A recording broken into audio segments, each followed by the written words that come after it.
Hi, I'm Chike Coleman of the Wheelchair Watcher. This is Real Reviews of the Cinematic Underground. That's Chuck Kaplinsky of the News Gazette and the Illinois Times. This is the show where we talk about movies that are new and in theaters, and also the show where we apparently talk about The Flash, Gotham, and in some cases Arrow or Better Call Saul. And this week we're going to be covering one of the newer movies that came out this week at Savoy 16 IMAX, and that would be Mad Max Fury Road. Chuck, it's been a while since we've been able to get together. Mm-hmm. The summer really is changing the color of our tans. You know, it's hot out there now, and so we've been doing our little bit of vacation, and now we're finally back on the horse. How have things been? Busy as usual, but good. Everyone's fine. Good. It's been a while since I've done this with you. The last time I was here, we did, meaning me, Avengers, and I think there was another movie that was covered. I can't remember what it was now, though. Must have been good. It must have been a real page turner. Mm-hmm. But today we're here to talk about George Miller creation, one of the many he's done over his many decades of work. And that would be the fourth entry in the Mad Max franchise. We can call it a franchise now instead of a trilogy. I feel a little bit better about that, but I almost want to call it a trilogy so we can all forget Mad Max Beyond Thunderdome. This is Mad Max Fury Road, directed by George Miller, written by George Miller and two other co-writers. The plot stems from Max being captured, and we don't really know the name of the group of these people, really. What are they called? I don't know. I know part of the group, the group that are all in white, are called Half-Lives. Yeah. But the group as a whole, I'm not quite sure. We'll just call it the Half-Lives because we really don't have a clear distinction for who these characters are. And the Half-Lives basically capture Max and his car and basically force him to be this is a weird thing to say, a blood bank for them almost. A bleeder. A bleeder. And so basically Max is at the mercy of these Half-Lives, and we meet this character named Furiosa, and she's going on a supply run with a giant war machine-like vehicle, and not is as it seems. Nothing is as it seems? Nothing is as it seems because Furiosa has an alternative mission that she is going on. Played by Charlize Theron. Played by Charlize Theron with a shaved head, who is, as usual, spectacular in her role. Furiosa has a lot of past... Fury, maybe? Fury against the Half-Lives. And she is I won't even say she's a second in command, but she is. She's a second in command to who we would all think is the main villain, but there really isn't one. What's his name? His name is really hard to pronounce. Modaton? Modaton. Yes. Played by... Australian names are not fun for me.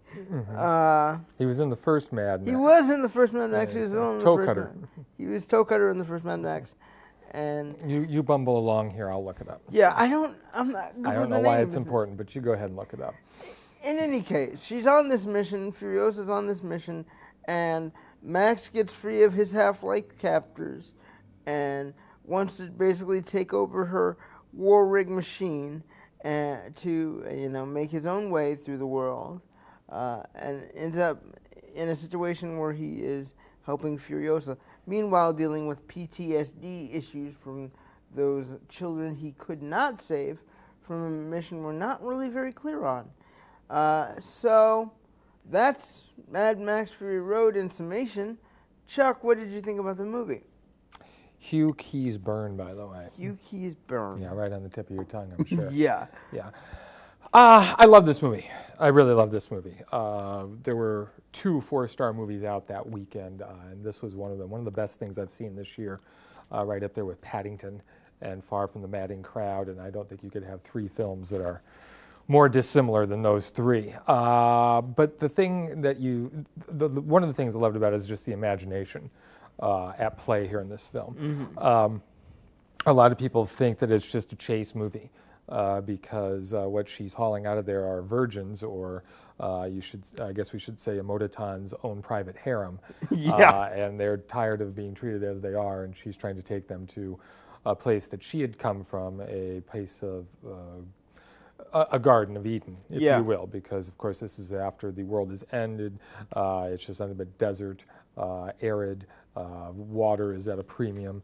So milk is at a premium as well. Milk is at a premium too, yeah, because we also see women being milked.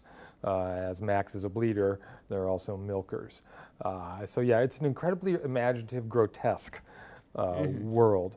And that's one of the reasons I liked it. But there's more at play than just a chase. There's more at play than just Furiosa trying to get these people away, these women away, and Emotiton and his tribes chasing them. I think it's very much a feminist film as far as empowerment is concerned. You know, Thomas Hardy plays Mad Max here, and really, he's a supporting role. Yeah, I he mean, is. if you go back and you look at all the art associated with this film, posters and things of that nature, she's front and center. And there's a reason for that. Yeah. She is really the driving force of this film, and she does a fantastic job, Theron. I mean, not only is she tough and strong, but very vulnerable. And you can tell that she's haunted by many traumatic things from her past. As you say, we don't really get into it in detail. No, but somehow she loses her hand. She loses her hand, she loses her arm. She has stripped herself away of any sort of femininity as well. And obviously that is a psychological response to some sort of abuse that she has endured.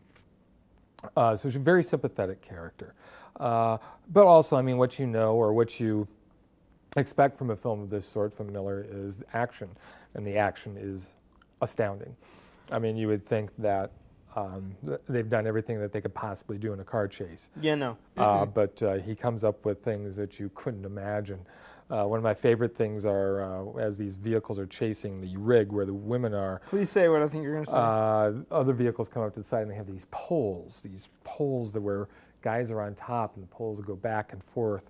The high wire act of that. And they come over and they snatch people away from the cars or drop things in, which I thought was incredible. Use the spears to explode things, apparently. Yeah, explosives on spears. And also there is a huge truck. And on the front of the huge truck is a electric guitar player. Yeah, I don't know why. And he has a mask on, and we find out later we're thankful he has a mask on. And he plays this screeching electric guitar that shoots fire. At full volume. And then at the back of the truck are these massive drums that are playing as well. 4 guys on these huge drums, and this is the beat that drives the villains along, the thing that keeps them going. And it also keeps the film going at times as well. And you ask why, and I guess my response would be, well, why not? That really is, I think, the attitude of this film at times. You know, rhyme and reason goes out the window. It's, hey, let's just see how strange we can make this. It's like a Roadrunner cartoon, really. Oh, yeah. And even some of the gadgets that they use within the thing. Obviously, they must have come from Acme Inc. My favorite being the retractable chainsaw or rotating blade that comes off of one of the cars to slice things. I mean, exactly. Who comes up with this crap? I don't know. I mean, and there are some computer effects used, but not many. I mean, the crashes you see are the crashes that were done. You see the bits of metal flying everywhere, and you're like, how are people not getting cut by this? Well, people are moving on top of cars, and you're just like, where in the world I think the only computer effects come in with the storm. I mean, where they're that driving into that storm. I mean, that's obviously something you can't hope that nature will provide. Yeah. But I thought I read that almost all the car things and the destruction, as you described it, happened. And I don't know what sort of insurance write-off or waiver you get on a film like this. I can't imagine anyone touching it.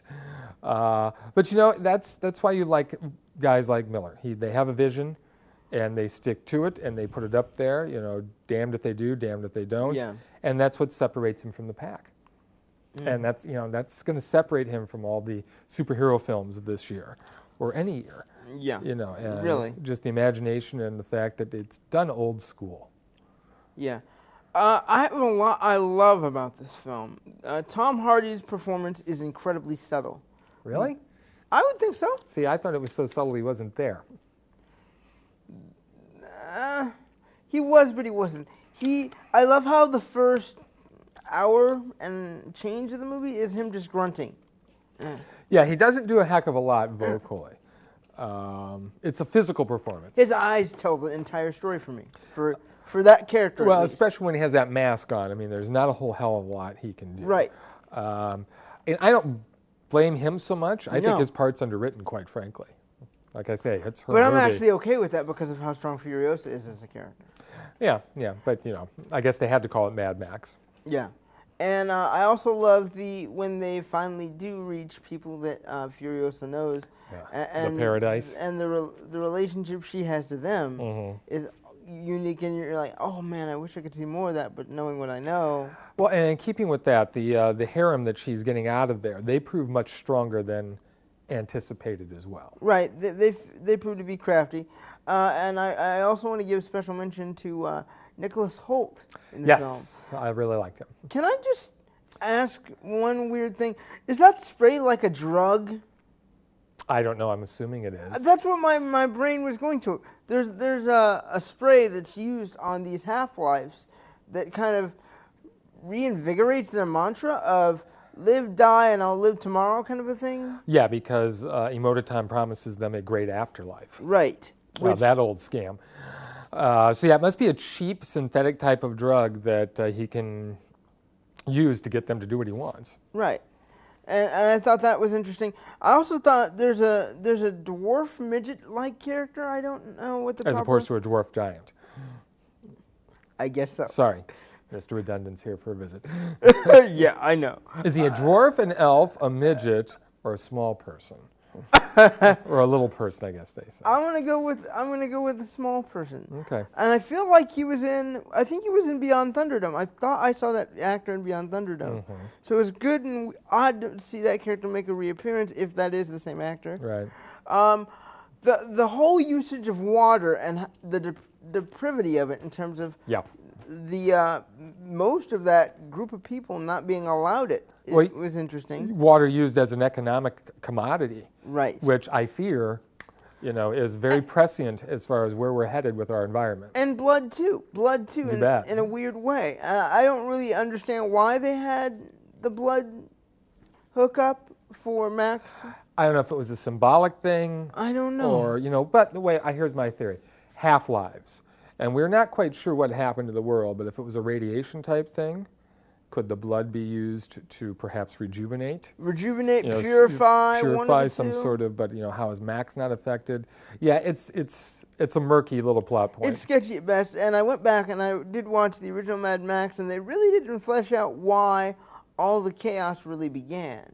No, they don't. And I always kind of like that. They don't waste time with it. We've seen enough of these movies to know, okay, something bad happened. That's all you need to know. This is what we're left with. The other intriguing thing that made me actually like this film, maybe not as much as you, but to a degree, was the humanity shown in the film. When you're talking about that scene at night with the CGI effects in the desert. Yes. The pains of learning about what these heron have actually been through. Yes. The brutality is almost the thing that turned me off. The level of brutality was almost the thing that turned me off. How is it more brutal than other R-rated films out there? It's not, but I guess the practicality of the brutality, I'm specifically speaking of the scene when the pregnant woman passes on. And the way she passes on and how the circumstances. The circumstances under which that occurs. I was just like, oh. And then what happens to her following that just made me cringe a bit. I can give you that. Okay. Yeah, I see that. Bit of overkill. And the death of the old woman, which we're not really going to go into because she's not a major character, but the death of the old woman was almost a bit too severe for me as well. But it's a harsh world. It really is. And that's kind of what I liked about Mad Max Fury Road, is it kind of just threw you in there and didn't really say, well, this is the way it is. They were like, nope. And the backstory on him, very, very quick. I mean, Incredibly. Yeah, which was fine with me, knowing everything, going in. Yeah.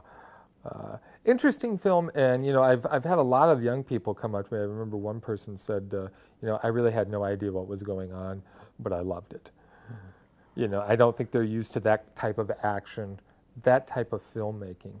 Right. And I noticed really particularly how he is a master of moving his camera, not just because he can, but to accentuate things. He does it, as vehicles are coming or as things are moving, he's suddenly moving, counter to that or across it. He wants to show you a different frame of the way the action and looks. it accentuates the action. It's Right. not, he doesn't cut away to where it's confusing. I do want to address something, because I don't know if this happened at your screening, but there were certain pieces of the action that were sped up. Yes, yeah, that's what it's supposed to be. Okay, I didn't know if that was just me or whether that was the way it was supposed to be. Take a look at Babe, Pig in the City.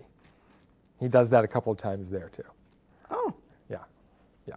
Okay. I think it's just to add a cartoonish effect to it. And if I remember correctly, isn't there a foot chase scene at the end of Max Thunderdome? Yeah. Where it's sped up, too, as well as, again, that's the other thing that reminds me of the old cartoons. Yeah.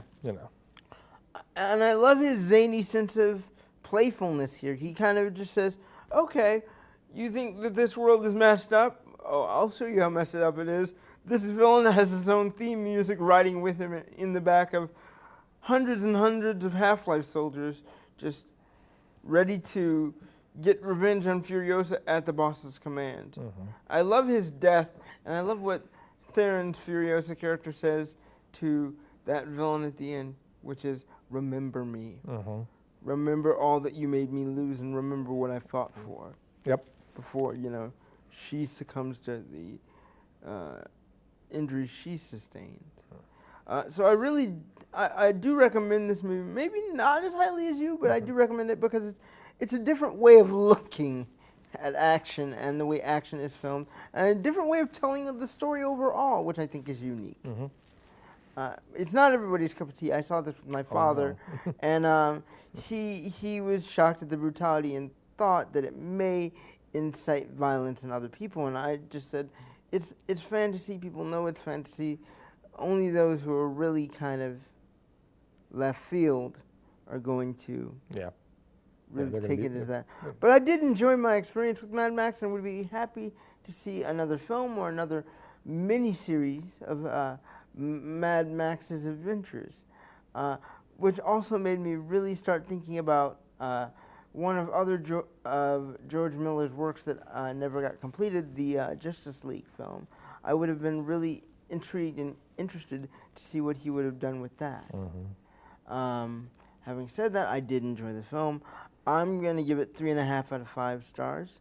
I thought it was good, maybe not as great as you did. What did you give it? I gave it 4 out of 4. Okay. So you really loved it. I loved it. You think it'll be on your top 10 this year? Don't know. We got a long way to go. This is true. But there are 3 4-star films already this year for me, so we'll see what happens. And they always backload those things at the end of the year. So I'm hoping Mission Impossible is as good as I think it's going to be, and I'm hoping Ted is funny. That's all I'm going to say about that. The other thing that happened in the time since we've been away, the finale of The Flash. Let's talk about it. You want to give the people the setup, and we can give our reactions? I don't even know where to begin. Yeah. Let's just say it has to do with a lot of moral choices that Barry Allen has to make.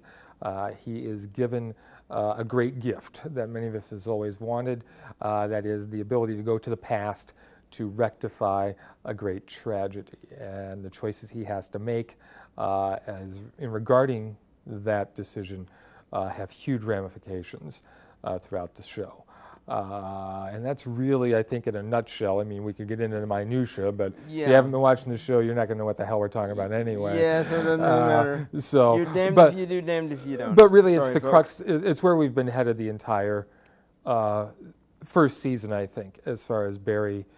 It's the old thing, the old Stan Lee thing with Spider-Man, and with great power comes great responsibility. Right. And this is what he's facing in this final episode, because he gets a chance to go back and save his mother in the past, but in doing so, he is informed that he will be giving up everything. Right, he'll be that erasing he knows his present. in the present, and that is a huge, huge conundrum.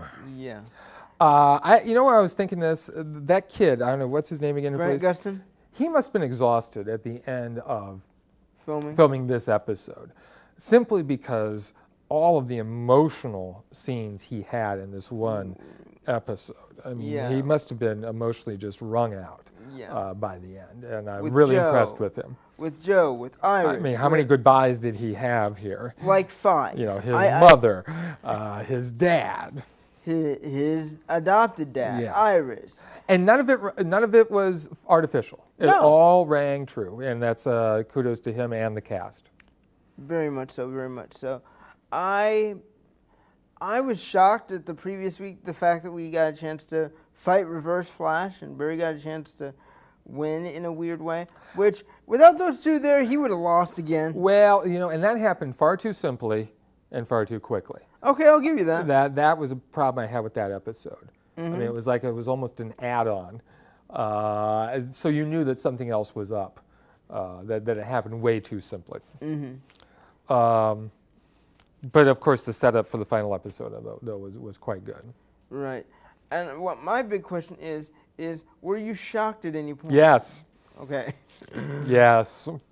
I have to say, we can just spoil it now. Basically what happens is Barry decides not to kill his mother. I mean, not to save or his not mother. To save his mother. I'm sorry. It's been a long weekend. Not to save his mother and go back to the present because he realized he already has everything he always wanted. Right. He punches Reverse Flash in the face with a super punch, and Reverse Flash fights him, and Reverse Flash is just about to get the upper hand when a shot rings out. And it turns out Eddie Thawne, the boyfriend of Iris, the great grandfather of Reverse Flash, yes, has killed himself in order to prevent Reverse Flash from existing, erasing him, and which causes I won't even say a time paradox. A chain reaction of whatever. Yeah, let's go with that. A chain reaction of whatever that Barry realizes, oh, I've now got to go and stop this. And the last we see of him is that he goes into that whirling black hole. Something. Yeah. Where we see, possible realities. Killer Frost, him in jail. Numerous things. Yes, a great cliffhanger. And it's a great show in that I think it does a good job of catering not to just the casual fans or people who have come into the show with no knowledge, but also to the knowledgeable fan. One of the great Easter eggs of all time occurs in this episode. The Dig-Your helmet? With the helmet of the original Flash coming through this time vortex thing and landing at his feet. I know, I'm hoping to see Jake I was like, ah! And of course, my son was like, what's the big deal? I'll tell you later. I'll tell you later. Yeah. It's not important now, but I think it will be. But yeah, him going through that thing, seeing all the possible things and references to things that we know. The one problem I had with the episode, and maybe you can help me with this, Professor Zoom is locked up in the prison that they have created for the metahumans. Yeah. Wouldn't he know how to get out? I would think so. I mean, he helped build the thing, and I would think, wait a second here, he would know how to get out of this. Because, see, this is an easy, I see where you're going with this. I mean, if he's in charge, wouldn't he make sure he builds it so that he can vibrate through the glass? Yeah, that's what I would think. That was the only bone of contention I have with the whole thing. Then he could just be like, well, I'm just going to take my time ship, and...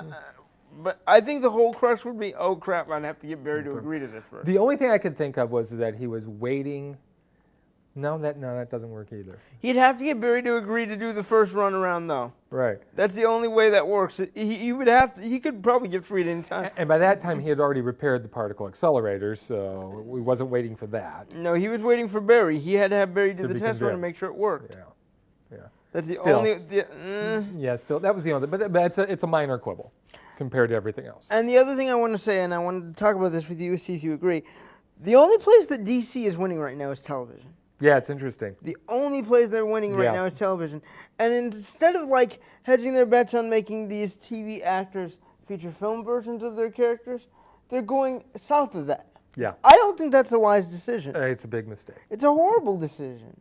The only problem is, or the only reason, but I was just going to say, I know that what the Flash movie, which I think is coming out in 2018. Ezra Miller, right. Obviously this is going to be an introduction To Barry. of the character and Barry into the movie universe. So maybe that's their excuse for not using the cast, but then again, these companies have no problem rebooting things left and right. Yeah, so and that's my reboot problem. it with these people, because you're right, the casting is perfect, they have it completely right.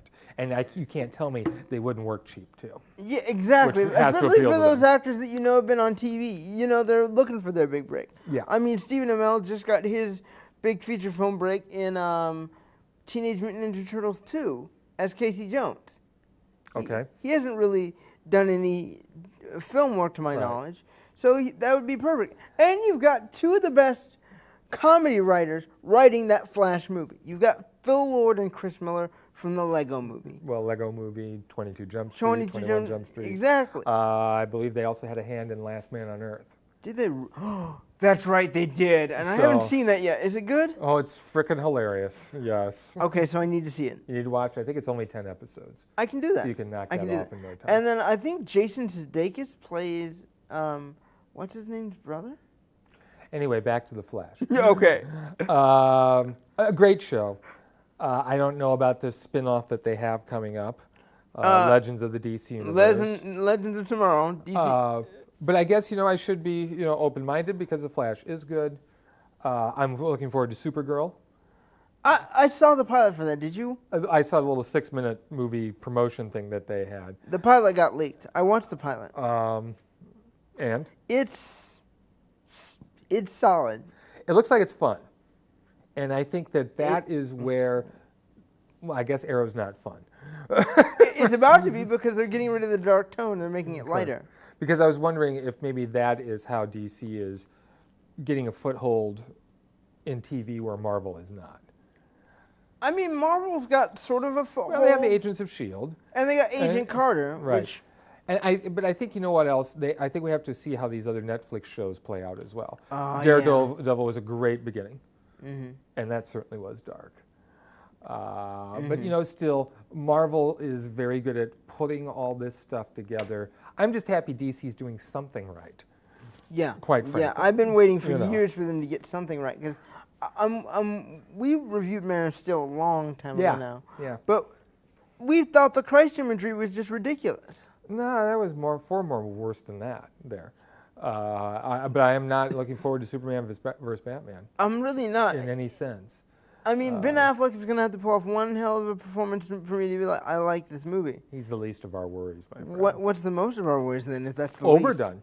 I mean, the problem with Man of Steel and Snyder is he didn't know when to stop. Okay, it can't just be action, action, action, destruction, destruction, destruction. Right, and there is that Gothic allegory, which isn't going to aid things either. And he gets away, he throws away the one subplot that I always loved, that Lois doesn't know who Clark is, that was dispensed with. And you have Superman killing someone already. He has no regard for the myth. And in his mind, he's updating the myth, but no, he's just doing cheap little plot points that don't add anything to it. He has no respect for it. And that's my biggest problem for the character.